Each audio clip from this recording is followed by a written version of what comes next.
Butzewalandra gefunden. Als letztes nicht über Laub laufen wegen Schlangen.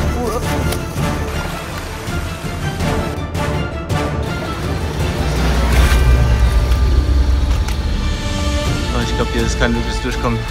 So Freunde, wir sind jetzt an dem Spot, wo die Butzewalandra war. Das ist mit großer Wahrscheinlichkeit eine neue, unentdeckte Art, die wir da das erste Mal gefunden haben. Ja, wir mussten auf unserer Reise im Süden Sabahs leider einen kleinen Umweg fahren, weshalb erfahrt ihr in einem der nächsten Videos noch. Ja, auf jeden Fall haben wir auf dem Weg erstmal an der Stelle angehalten, wo es angeblich wilde Elefanten gibt. Das wollte uns Michael nochmal zeigen. Okay, Michael, please call the elephant. Okay, hello, Mr. Elephant. Can you come up? Leider haben wir sie nicht gefunden. Von dort aus sind wir dann aber wieder zurück zum Hotel gefahren, was ungefähr 4 bis 5 Stunden Autofahrt bedeutet. Und Michael war ziemlich kaputt. Ihr seht ja, die Straßenverhältnisse sind da nicht die besten. Und wollte eine kleine Pause machen und wir haben die Gelegenheit halt genutzt, um mal zu gucken, was das für kleine Bäche sind, die da oben von den Bergen runterkommen und Richtung Straße laufen. Und haben die mal so ein bisschen erkundet, um vielleicht ein paar neue Fischarten zu finden oder generell irgendwas Neues dort zu entdecken, weil wir dachten, das wäre ungefähr genauso wie im letzten Video, wo ihr gesehen habt, wo wir dann hoch in den Dschungel rein sind. Wobei das eher eine Region ist, wo ja ein bisschen mehr Landwirtschaft ist, sieht man auch im Wasser, das ist ziemlich dreckig. Ach man, selbst hier ist alles braun. Ja, sieht nicht so aus, als wäre da was drin. Aber wir gucken mal. Kann ja nie wissen. Wobei das hier unten Butzewalandras sein können. Eventuell. Ist so ein Butzewalandra? Also das dort waren keine Butzewalandra. Das hat aber natürlich bei mir die Aufmerksamkeit so ein bisschen erregt. Und ja, ich wollte unbedingt mal gucken, ob da vielleicht irgendwo was Butzewalandra-mäßig wächst. Okay, also wir gehen da hoch. Deswegen muss ich ganz kurz mal meine Schuhe umziehen. Ja, solche Videoprojekte brauchen natürlich auch starke Partner, deswegen bin ich froh, dass Holy Partner der Borneo-Videoreihe ist. Falls ihr Holy noch nicht kennt, Holy ist zum Beispiel Energy Drink ohne Zucker, ohne Taurin und ohne sonstigen Quatsch wie in anderen Energy Drinks. Aber nicht nur die Energy Drinks von Holy sind super, sondern auch die Hydration Drinks und die Eistees. Auch alles ohne Zucker und ohne sonstigen Quatsch drin. Wenn ihr Holy jetzt mal probieren wollt, checkt mal das Starterpaket Deluxe aus. Da bekommt ihr alle Sorten einmal zum Durchprobieren, inklusive Shaker, und könnt selbst entscheiden, was euch am besten schmeckt. Und mit dem Code HEUER5 bekommt ihr 5 € Rabatt auf eure erste Bestellung und mit dem Code HEUER bekommt ihr 10%, wenn ihr schon Kunde seid. So, und jetzt geht's weiter mit dem Video. Ja, ich muss auf jeden Fall andere Schuhe anziehen und muss ein bisschen aufpassen, weil hier gibt es jetzt Blutegel. So, also nochmal zur Info für euch. Lange, was habe ich denn hier drunter? Lange Sachen, Schuhe und langes Longsleeve. Und los geht's. Butzewalandras sind in Sabah übrigens sehr, sehr selten. Die wachsen überwiegend eigentlich auf Kalimantan, das ist der indonesische Teil Borneos. Es gibt da doch ein paar Arten an verschiedenen Orten in Sabah, wo die auch wachsen. Die Stelle, wo wir jetzt da gerade waren, die war eigentlich ja, nicht bekannt, dass da welche wachsen. Also da hat auch Michael überhaupt nicht damit gerechnet, dass wir da überhaupt irgendwas in der Art finden. Ja, wir sind auf jeden Fall erstmal diesen kleinen Bach da hochgestiegen. Und dann kam die Sensation überhaupt, weil, ja, schaut selbst. Butzewalandra. Okay, wir haben Butzewalandra gefunden. Ja. Wir haben die erste Butzewalandra gefunden. Hier oben auch nochmal.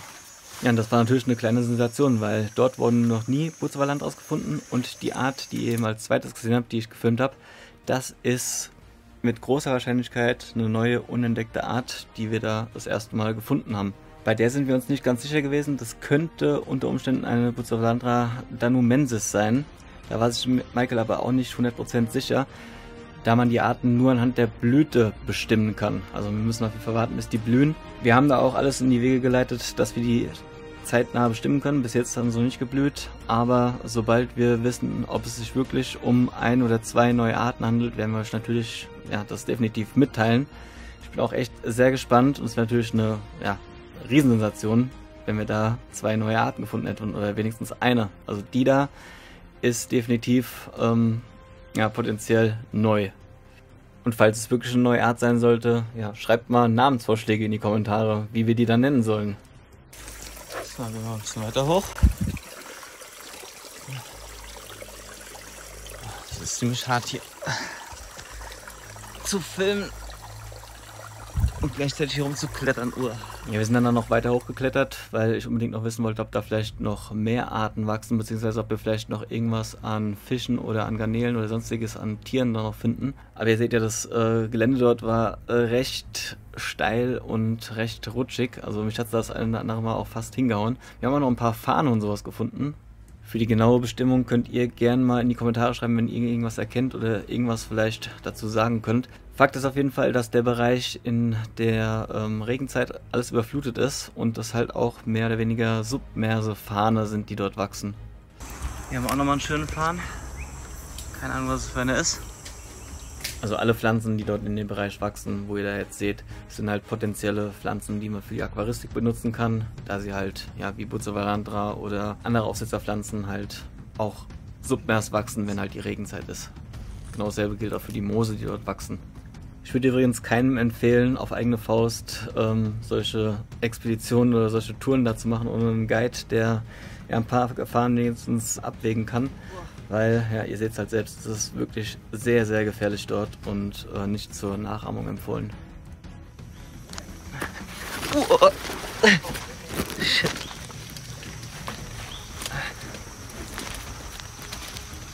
Alter, ist das glatt hier.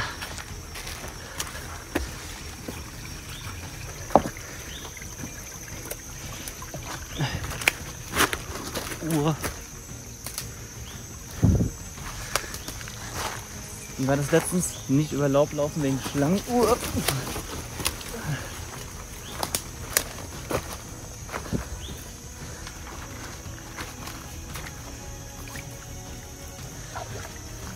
Schöne Liane.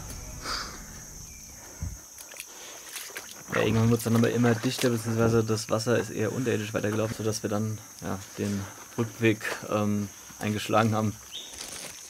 Das ist richtig anstrengend, ey. Alter, ist das warm. Ich gehe echt kaputt, ey. Aber wir haben die ersten Bucevalandra gefunden. Das ist doch schon mal eine sehr, sehr gute Sache. Ich blende euch noch mal ein paar Eindrücke ein, wo die wachsen. Das hier ist so Bucevalandra-Gebiet. Bäche, feuchte Steine. Da ist noch einer, sehe ich gerade. Da wachsen die. Ich schau mal kurz. Ja, das ist auch eine. Hier ist Physidenzmoos. Also nicht im Wasser, sondern wirklich nur im feuchten Bereich. Also das ist irgendwie wieder runter. Ich würde sagen, ich versuche hier lebend runter zu kommen und filme das jetzt erstmal nicht. Ihr habt hier gesehen den Aufstieg, wie glatt das. Ja, weiter unten habe ich dann noch ein paar Farne gefunden, was so aussieht wie so eine Bolbitis-Art. Der übrigens in der vollen Sonne wächst, aber auch nur im ganz feuchten Bereich. Wo wir gerade mal ganz feucht sind. Alter, ich gehe kaputt. Oh, so, hast du ja geschafft. Ich hoffe ohne Blutegel, aber ich befürchte irgendwie, mich juckt überall. Ich muss halt erstmal kurz gucken, glaube ich. Da gibt es auf jeden Fall irgendwas. Na, keine Ahnung. Alter, was ist ein Aufstieg und ein Abstieg. So, wir haben jetzt noch so einen Fluss hier, wie wo wir eben waren. Ich bin komplett zerstört, ey. Aber es hat sich gelohnt, ey. Die ersten Bucevalandra. Richtig geil. In jeder Pfütze sind hier Kaulquappen.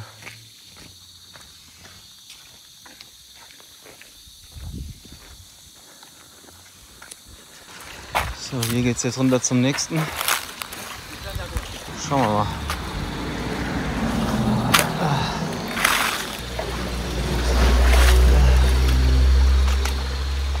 Oh, ich glaube, hier ist kein wirkliches Durchkommen. It's too hard to climb. You see some Bucevalandra? No? Wait, maybe there? On the rock? No. Really? It looks like that. the dark one. This is the front. No, this. No. Ah ne, ist doch keiner. Ne, sah so aus von hier unten. Schade. Ja, hier ist schwer durchzukommen. Ihr seht es ja selbst. Es ist ultra warm. Ja. Selbst Michael meint, hier ist nicht gut zu laufen. Aber, Newt, look here, das sind die Samen von diesem Farn hier, dass man den vermehren könnte. Bringt mich auf eine Idee. Okay. Ihr wisst, was ich meine. Ja, da gab es natürlich noch weitere Aufsitzerpflanzen, so wie die jetzt hier zum Beispiel. Keine Ahnung, was das war, vielleicht weiß es jemand von euch.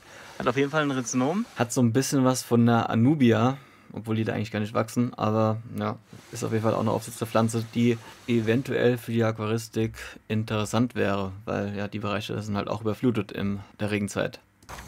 Ja, hier auf der anderen Seite geht es nochmal weiter. Ja, das war dann auf der anderen Straßenseite von da, wo wir eben waren. Hier liegt ziemlich viel Müll rum. Ja, war nicht so geil dort. Deswegen haben wir dann da auch abgebrochen und sind wieder zurück zum Auto. We go to car, ja? Oh, okay. Gott sei Dank. Ich habe nicht echt keine Lust mehr. Das ist abnormal heiß. Das könnt ihr euch gar nicht vorstellen, ey. So, zurück im Auto. Ich bin am Zerfließen gerade. Volltreffer. Moose, Fahne und Butzweilandra. Perfekt. Wir hatten dann immer noch eine ziemlich lange Rückfahrt bis zum Hotel. Ich glaube noch 3 Stunden oder so. Und Michael wollte mir unbedingt noch mal zeigen, wo Pegonien wachsen. Okay, Michael zeigt mir jetzt gerade, wo Pegonien wachsen. Das ist auch interessant. Okay. Gut, dass es hier keine Zecken gibt.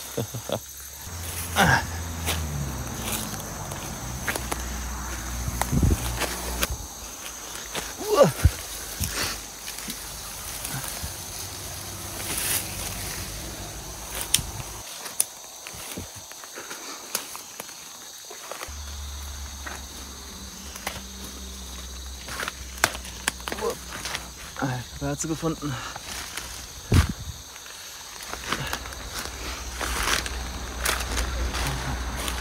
Woher? Ah, da sind sie. Da, Pegonien. Michael macht noch Fotos, ich mache Video. Sehr schön. Da hinten auch. Geil. Und hier ist nochmal eine große. Super schön. It's on your big rock. Yeah, on the big rock. Limestone rock. Was? Limestone? Limestone here. Limestone. Limestone. Limestone is Dolomit. It's Kalk. With Kalk. Ja. Kalkstein. Krass. Sogar wenn ich diese großen Pflanzen hier sehe, hätte ich gerne welche für mein Studio.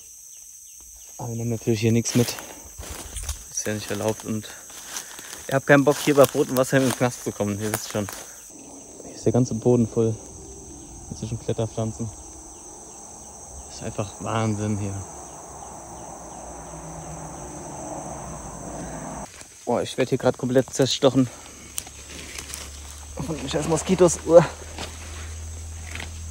Ich gehe mal wieder runter. Boah. Scheiße, wie sind wir denn hier reingekommen? Hä? Where was the way? Ah, hier.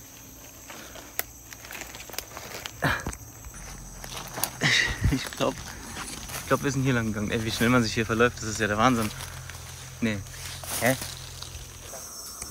Okay, ich habe keine Ahnung, wo wir gekommen sind. Direkt lost. Das ist übrigens eine Bananenpalme hier.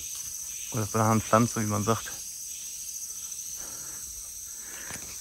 Trotzdem möchte ich wieder hier runterkommen. yeah, this way. This way? Guck dich das mal an. Huh? Is this stinky fruit? No, Jackfruit? this one. Jackfruit. Yeah, the fruit is sticky. Stinky. Yeah, sticky. Sticky. Up there a lot. Hmm? Yeah. Ah, hier. Geil. Und fängt gerade an zu donnern. Ich glaube, es gibt Gewitter.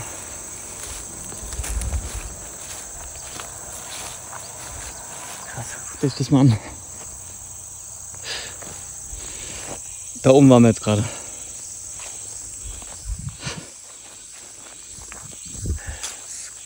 Crazy. Das ist einfach verrückt. Oder? Was sagt ihr dazu? Ja, am nächsten Tag sind wir dann an einen sehr abgelegenen Ort in Sabah gefahren, wo Michael wusste, dass dort Bucevalandras wachsen, also dass das wirklich ein bekannter Spot von ihm ist, wo wir sicherlich auch welche finden. Aus Sicherheitsgründen haben wir euch rundherum nichts gefilmt, weil wir nicht wollen, dass diese Orte halt geplündert werden, dass da irgendwelche Informationen nach draußen kommen.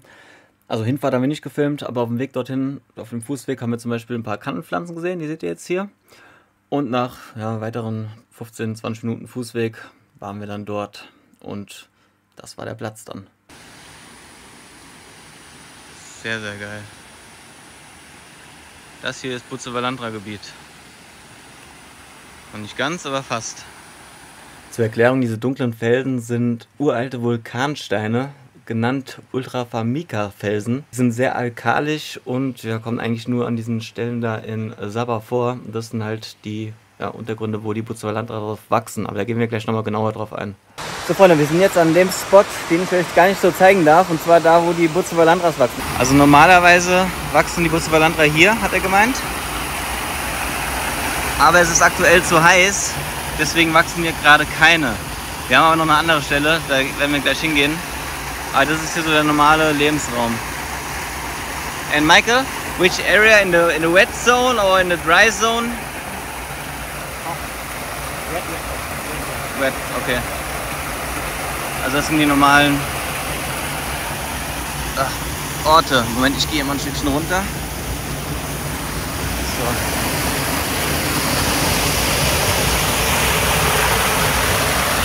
Also hier diese Zonen. Fritzwasserzonen hier in dem Bereich. Hier in dem Bereich.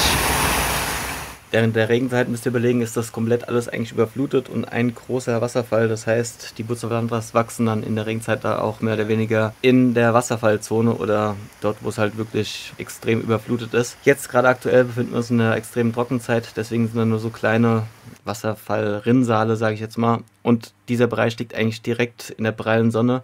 Deswegen ist es zu heiß für die Bucevalandra, sodass die da jetzt aktuell, wo wir dort waren, nicht wachsen, sondern nur halt in der Regenzeit dort wachsen. Wir gehen jetzt aber gleich nochmal an einen Bereich, wo mehr Schatten ist und wo jetzt aktuell auch noch Bucevalandras wachsen.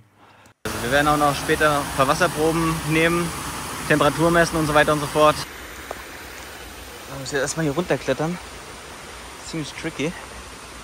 Ja, wir sind dann erstmal weiter rein in den Dschungel, um an den Platz zu kommen, wo sie jetzt aktuell auch wachsen, also wo viel Schattenzone ist.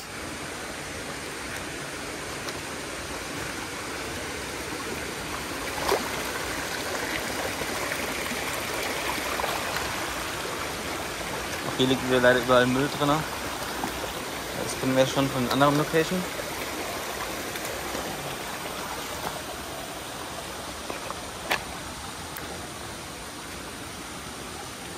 Hier ist jetzt mehr schattiger Bereich. Ich muss ganz ehrlich sagen, ich hätte jetzt nicht erwartet, was wir da jetzt gleich sehen, weil der Platz ist echt wirklich traumhaft schön gewesen, an dem wir jetzt noch gekommen sind. Und ihr seht schon, also eigentlich wirklich wie aus dem Buch, oder? Da sieht man jetzt diesen Pool, nenne ich es jetzt mal, und dort ist noch eine Stelle, wo die Bucevalandras gerade aktuell auch wachsen, wo Schatten ist. Okay, es sind auf jeden Fall auch wieder Fische drin, habe ich gerade gesehen, ist was gesprungen.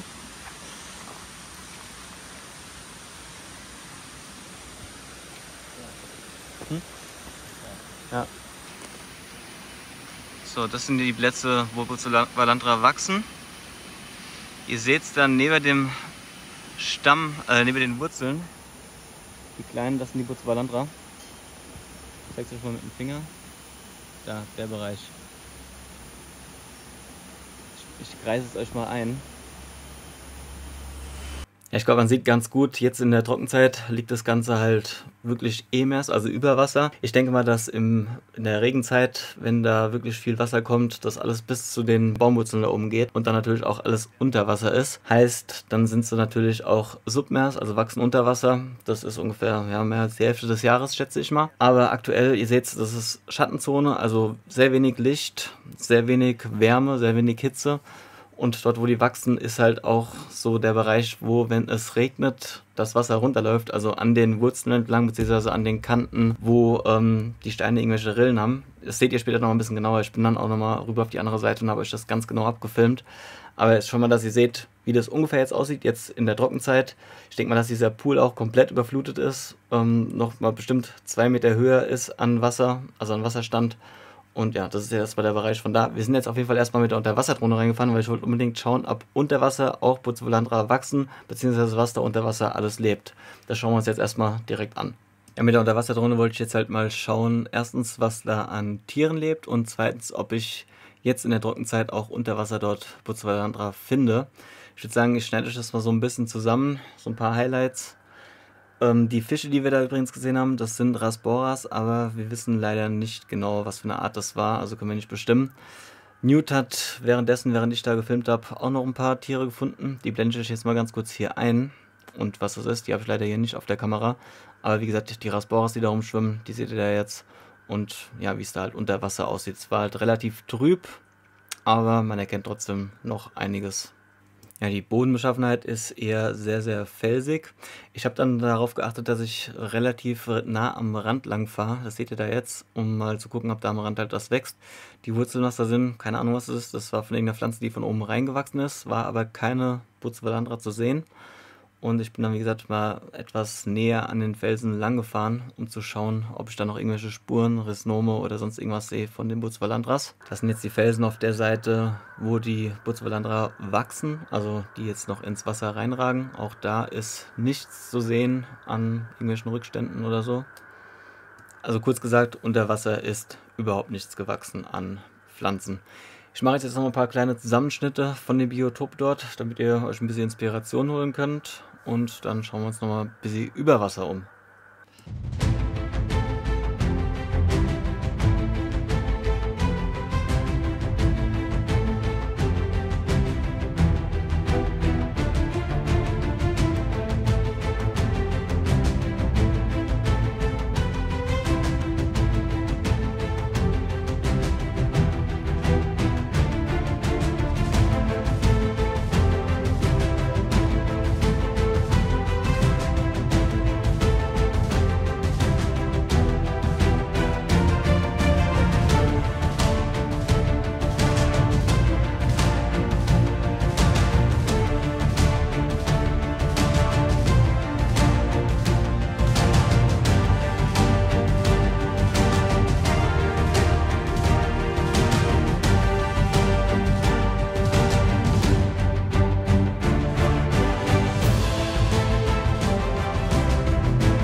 Gut, also unter Wasser wisst ihr jetzt schon mal Bescheid. Sieht so aus, wie ihr gerade gesehen habt. Über Wasser habe ich euch auch nochmal alles abgefilmt und genauestens dokumentiert. Da sieht man jetzt nochmal, unten ist das Wasser. Ich schätze mal, dass es ungefähr bis zu den Baumwurzeln da oben hingeht, wo die Bucephalandra auch wachsen. Das heißt, dass das alles komplett überflutet ist, wenn Regenzeit ist. Man sieht, es sind sehr, sehr viele Bäume dort. Es ist sehr, sehr abgeschattet. Es kommt wenig Licht hin. Also die wachsen eher in den dunkleren Bereichen und wie ihr da auch seht, in den Spritzwasserbereichen, beziehungsweise das seht ihr gleich noch ein bisschen genauer. Ich habe auch mit der Drohne noch mal ein paar Aufnahmen gemacht, um euch noch mal so ein bisschen das Habitat komplett zu zeigen. Ich würde sagen, das kriegt ihr jetzt auch noch mal ein bisschen mit Musik hinterlegt eingeblendet, dass ihr euch ein bisschen Inspiration holen könnt und dann gehen wir mal rüber und gucken uns die Pflanzen genauer an.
Ja, so viel von den Drohnenaufnahmen. Ich bin natürlich aber auch für euch nochmal rübergeklettert auf die Seite, um euch das Ganze natürlich nochmal von ganz nah abzufilmen, beziehungsweise auch die ganzen Bucevalandras mal ganz nah zu zeigen und zu dokumentieren, wie die da wachsen, wie die aussehen und so weiter und so fort.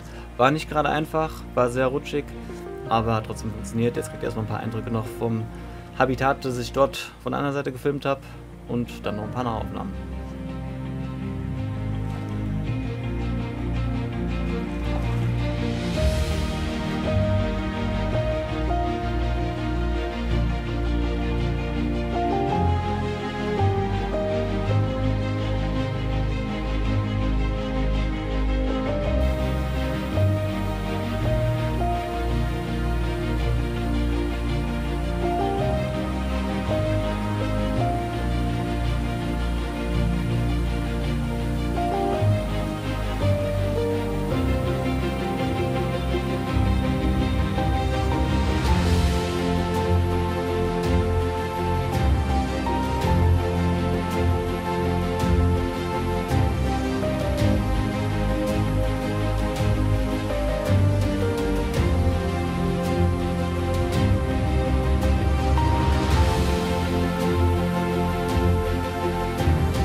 So, und hier sind sie jetzt, die Bucevalandra ultramafica, benannt nach den Felsen, wo sie drauf wachsen, wo ich euch am Anfang schon gesagt habe, das sind uralte vulkanische Felsen, ultramafica genannt, sehr alkalisch, und ja, da wo sie wachsen, man sieht es ganz gut, das sind so die Bereiche, wo, wenn es regnet, das Wasser auf jeden Fall runterläuft, dass die halt immer schön durchströmtes Rhiznom haben, wenn es mal regnet, beziehungsweise auch wenn Wasser runterfließt oder sowas. Also man sieht auch, die Bereiche sind immer schön feucht, obwohl es an dem Tag richtig heiß war und schon mehrere Tage vorher nicht geregnet hat. Alles noch schön feucht, schön nass, und der Bereich liegt wie gesagt im Schatten. Da ist wirklich keine Sonne, die da hinkommt. Und oberhalb von diesem Felsen, wo ich da jetzt gerade mehr oder weniger dran hänge, ist halt Regenwald. Und ich habe euch ja in einem der letzten Videos schon gesagt, dass der Regenwald wie ein Schwamm ist, Wasser speichert und auch kontinuierlich immer so ein bisschen abgibt. Das seht ihr da läuft, trotz dass es so heiß ist, Wasser runter, und es ist halt nass. Ja, das reicht für die Pflanzen vollkommen aus. Jetzt in den Trockenperioden. Im Winter bzw. in der Regenzeit ist der Bereich auf jeden Fall überflutet. Also ich bin mir ziemlich sicher, dass er überflutet ist, weil wenn man sich so die Steilhänge anguckt, auf der anderen Seite ist es ungefähr auf derselben Höhe,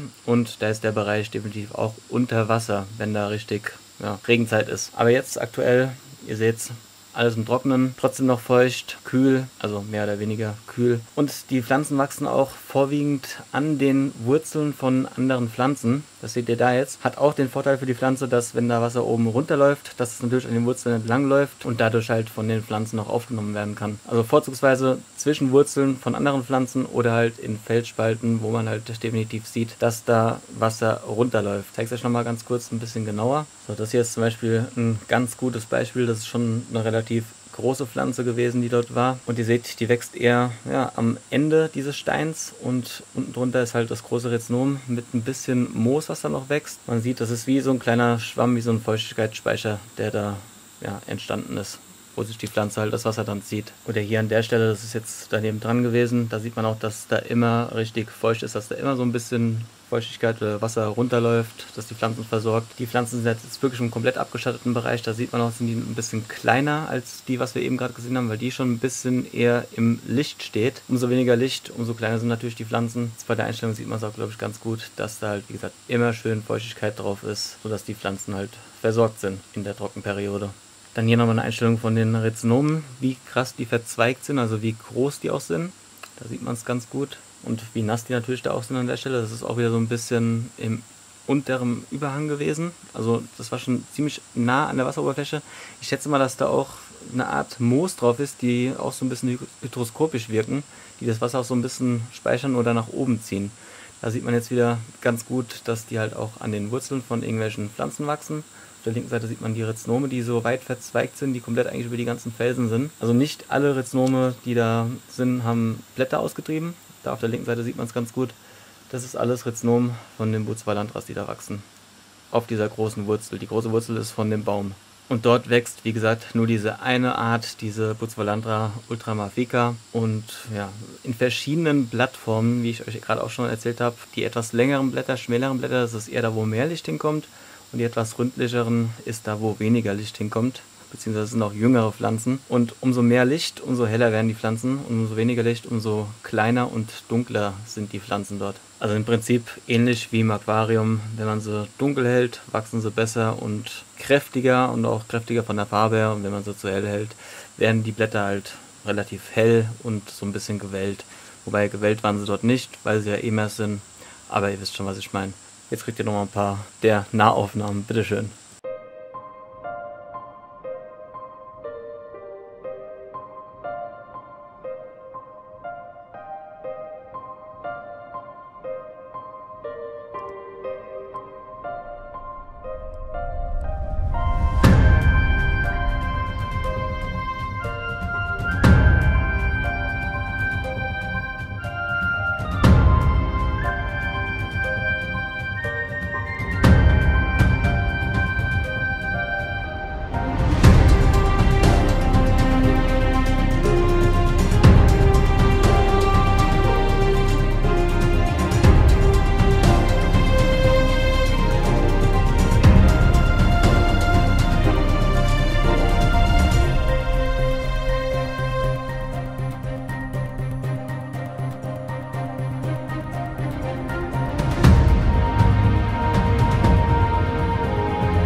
So, jetzt gehen wir nochmal hier mit der Unterwasserdrohne rein.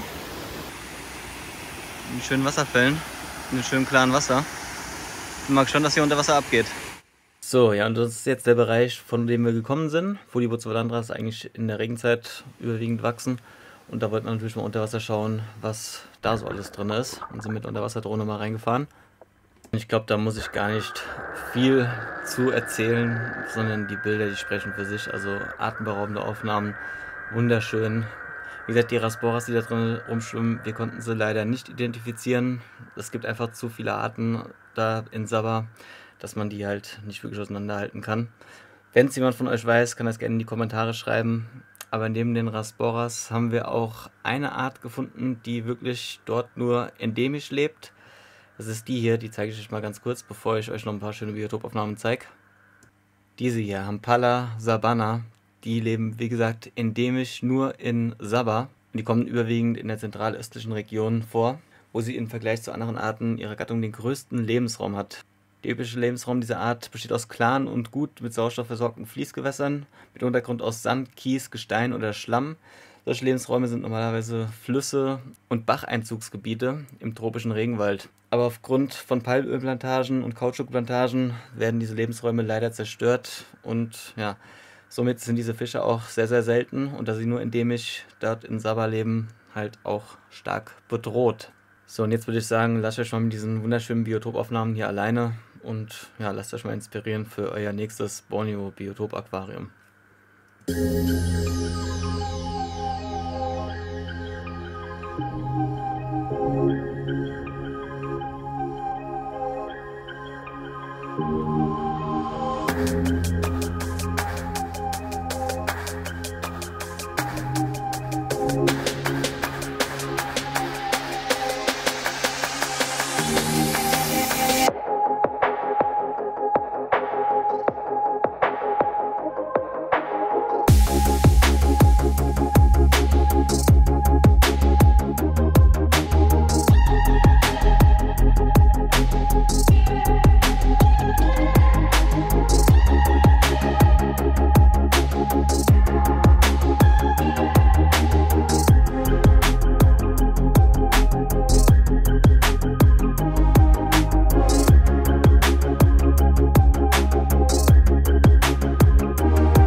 Ich habe es nur auf der Vorschau gerade gesehen, ich bin schon mega geflasht. Also die Drohne, das Geld war auf jeden Fall jeden Cent wert.